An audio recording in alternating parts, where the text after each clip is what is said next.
Fruit cream જેને ખાવાની મજા પડી જાય અને આવી ગરમીમાં ખૂબ ઓછી મહેનતમાં એકદમ સુપર હેલ્ધી બને તેના માટે મનગમતા બધા ડ્રાયફ્રૂટ્સ લઈ શકાય છે.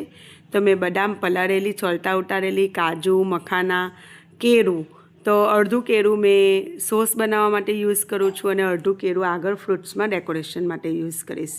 તો હવે સિમ્પલ એમાં આપણે જો આપણી પાસે હોય તો થોડા સેફ્રોનના કેસરના ધાગા નાખી શકાય અને એમાં ગરમ દૂધ એડ કરીશું 1.5 કપની આસપાસ. 1.5 થી 2 કપ સુધી તમે એડ કરી શકો છો.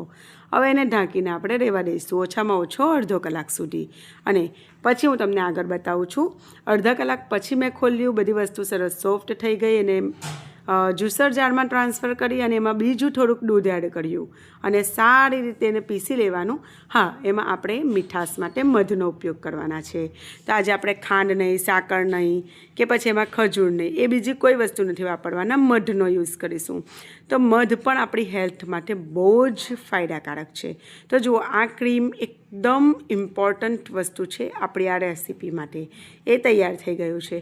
હવે સિમ્પલ, હવે આપણી પાસે જે પણ ફ્રૂટ્સ અવેલેબલ હોય સિઝનલ, એને એકદમ ધોઈ કાપી નાના નાના ચોપ કરવાના અને એક બાઉલમાં, એક વાસણમાં લઈ લેવાના અને પછી સિમ્પલ આપણે જે ક્રીમ બનાવ્યું છે ને એના ઉપર આપણે એડ કરીશું અને ઉપરથી પણ આપણે થોડુંક મધ એડ કરવાનું. ઓકે, મધની ક્વોન્ટિટી તમે તમારી પસંદ પ્રમાણે વધારે ઓછી રાખી શકો. સાથે સાથે એમાં 1/4 ચમચી જેટલો મેં ઇલાયચી પાવડર પણ એડ કરેલો છે.